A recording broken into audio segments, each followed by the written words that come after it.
Hi everyone, this is AFCRDTV and welcome to highlights of AFC Rushden Diamonds against Aylesbury United from the Evo Stick Southern League Division 1 Central on Tuesday evening. Following the Diamonds' draw against Ware at the weekend, the Diamonds were looking to get a first win in the league this season, and the first opportunity came as the home side, Tommy Berwick, played in Brad Harris from right back, although the Diamonds defender found his shot go off target. And that before away striker Stacey Field had a header flash past goal. And then shortly after that, a low shot saved by Diamond stopper Matt Finley. And more opportunities would come for the away side. There, Greg Williams with a shot, which Finley saved again. Diamonds did have opportunities of their own in the first half. Their captain Richard Bunting with a drive striking the post. And then later, Tom Lorraine would also hit the post, and Hoban's shot went well over. But a moment of real quality from left-back Sam Brown would lead to the opening goal. This ball played in Hoban down the left, and he seemed to wrong-foot the keeper with his shot, which skipped under to Karchik in the Aylesbury United goal to give Diamonds the lead. That in the 30th minute. And more opportunities would come. There, Greg Williams with a drive from distance, which Finley just managed to palm around the post. And then Liam Dolman with a header on goal, which was cleared off the line. Then defender for Aylesbury United, Jack Wood, had a shot, which didn't trouble Finley.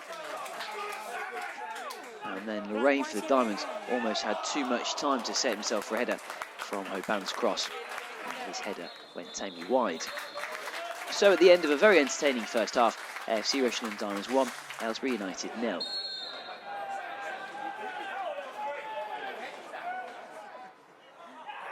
First opportunity of the second half, the Diamonds corner, almost drifting to the far post, but Karchik was there. And then a shot here from Sonny French, was saved by Finley. There's something of a mad scramble in the box. In the end, Greg Williams for the away side had a shot, which Diamonds managed to clear. Although in time it wouldn't be enough, and as the clock ticked down, with just 5 minutes to go, the equaliser was found with a header at the back post by Alex Collard. So with Diamonds expecting a fourth straight draw, very, very late drama.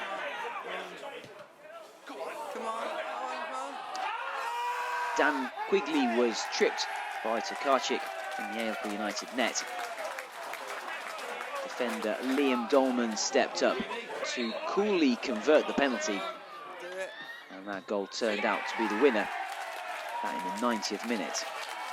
So full time, AFC Rushden Diamonds 2, Aylesbury United 1, a very important Diamonds first win of the season. Match sponsors Creation Signs and Displays would choose Hoban as their man of the match, and Diamonds' next match will be at home on Saturday against Chalfont St Peter. So it finishes very excitingly indeed as Diamonds win their first game of the season over Aylesbury United 2-1, and with the man of the match, and again it's Claudio Hoban. Congratulations, Claudio. Thank you. Well done. That was some exciting finish, wasn't it? Yeah. Got through and just shot and went in. Exactly. Now, there was the first half, Diamonds, I thought, sort of got off to a bit of a slow start. Aylesbury maybe had the brighter play in the first half. What did you make of the first 45 minutes? Yeah, we started slow, but once we got into the game, we looked dangerous on every attack, and we should have scored a few more, to be honest. We hit the post twice. Yeah, we should have... we go 1-0 up all the time, but we don't quite get the second one, so...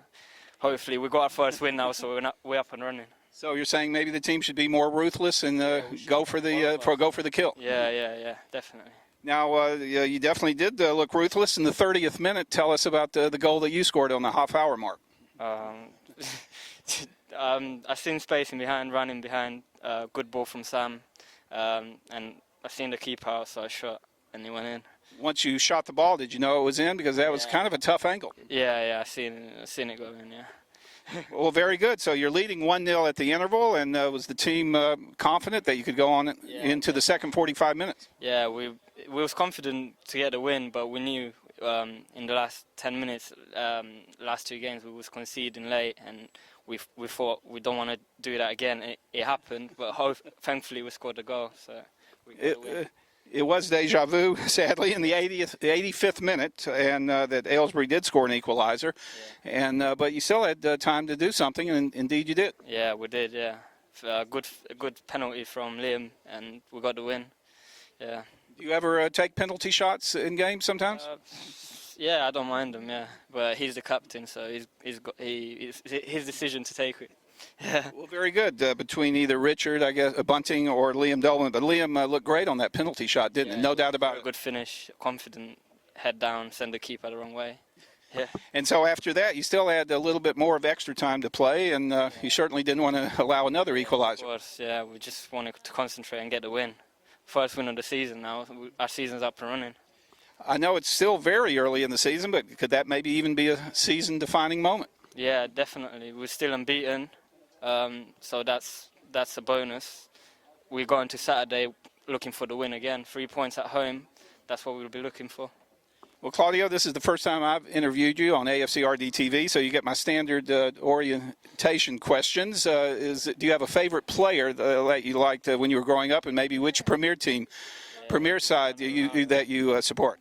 I like Cristiano Ronaldo. Yeah. Great player. Not better than Messi, right? A little bit, maybe. Sometimes. Not similar, different players, but they're both legends of the game. So. Well, that's a good one. And maybe is there a big club in the Premier League? Arsenal, yeah. Yeah. So you're a gunner? Yeah, kind of.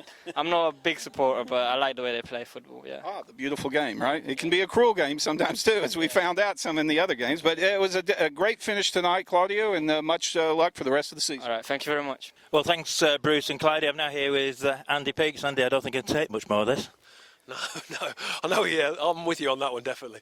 So, again, another close shave, but we came out on top. Tell us about the first half. I thought we had our chances, but they gave us a hard first half. I thought the first half was very open, probably too open for me, to be honest. Probably could have been 3-2 or 4-2 by half time. So what do you say to them at half time? Try and make it a little bit so they have less chances, and we kept honest to keep playing the football. I thought we played well first half, but my concerns when they got the ball that they looked dangerous as well.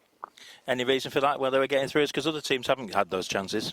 No, I mean, I thought they played particularly well. I watched them last week and they didn't play anything like they did last week, so whether they rose to the occasion today or whatever, I don't know, but they caused us quite a lot of problems first half, as we did them. Great first goal, and Sam Brown had another good game at left back. He won his tackle and played a great bowling for Claudio. Yeah, it's a good little link they've got there. He's put a great ball through to Claudio, so he's won it, given him a ball, and he scored a good goal, which we needed at the time to settle a few nerves. We've had another couple of chances, hit both posts, I think, but like you said, the other end, Finn has made a good save as well. And Tom Lorraine, is he going to be dreaming about that miss tonight? Well, he's had a chance with his header, and he as well. Is that the one you meant? I'm guessing, yeah. So he probably should score that, but you know, you can't really knock him for his work rate. Everything else has been perfect with his game. He just needs probably to get that next goal, doesn't he? So second half, I thought they did really well in the second half, and they caused us a lot of problems. We didn't create as much. So you were getting nervous near the end? I could see a goal coming, to be honest. Whereas some of the other games, I couldn't particularly see it. I thought they bossed the second half, and if I'm honest, 1-1 would have been a fair reflection based on the second half. And what was your view of the penalty? I thought it was a penalty from where I was, but I'm a little bit biased. I'd like to see it again. But look, for me, if it's a penalty, was it not sending off? I don't understand that rule. But it did look like a penalty, but I was glad to get it. Well, the referee's assessors in the hospitality, perhaps you can ask him afterwards. But did you watch the penalty? I don't know what your view is of these last-minute penalties. Do you watch them or do you shut your eyes? No, I watched it. I was confident of Bully. And he took it well? Yeah, it was a good penalty. You'd expect Bully to score from there. You never know. But no, I definitely watched it. So I suppose, as I say, it evens out over a season. It did over the last two games, really. Yeah, I just said to the boys we were a little bit fortunate tonight to win the game, but I think we've earned that luck over the last 3 or 4 games to get a win. You know, we needed that win. Hopefully it will settle everyone at the club. It's nice to get over the line for your first win, isn't it? Yeah, I thought the Pools people will be looking at us, actually, all the bookmakers, with another draw. Absolutely, yeah. We didn't want another draw. Like you say, it's not going to be as easy this year. We've learned already that teams don't lie down. They're more organised, they're fitter, and they take the chances. So I think we're all learning as we go along. It's nice to learn and win as well. So tell us about Jack Ashton. What's his injury? Yeah, Jack's tweaked his knee, his medial, so it was an easy decision to bring him straight off. We'll have to see how he is tomorrow. Hopefully it won't be too long. And Bully, I know you were a bit concerned, but he got through? Yeah, Bully's very honest. I spoke to him Saturday and he was a lot better, but he's probably 70% Saturday. I spoke to him again today and he was 80%. Del and Jack have been playing too well to leave one of those out to play him. If he's only 8%, he accepts that, as it happened, he come on and obviously done really well. So we going to Saturday against Chalfont St Peter. Do you know anything about them? Yeah, Henry watched them Saturday, said they're a strong team. So, you know, we'll look at the notes over the next couple of days, work on some stuff at training on Thursday, we always do, and we'll be ready from Saturday. And a little bit of squad news and some sad news for some fans. What about Joe Merrill? Yeah, no, Joe's at the stage of his career he's going through. He doesn't really want to play right back. He wants to go and play more locally with his mates. He wants to try and play centre midfield. We can't offer him that at the moment here. I don't want to lose him. Obviously, he's been at the club for a long while. He's been with me since he was 16 at Spencer through the youth team. And so he's going to go. We're not going to sever the links at all. He's going to go and have some games at Silby. We're going to keep the dual registration and hopefully we'll see him back. Let's hope so. I know he's a fan's favourite and I know he's popular with you. So Saturday we look forward to? Yeah, of course, now it's nice to look forward to it. Now we've got 3 points on the board. It's always nicer, isn't it, then? You know, I thought it might be a point at one point. So to go into it with 3, yeah, we're looking forward to Saturday. And moving up that table? Absolutely, which is where we want to be. Thanks, Andy. I don't need love.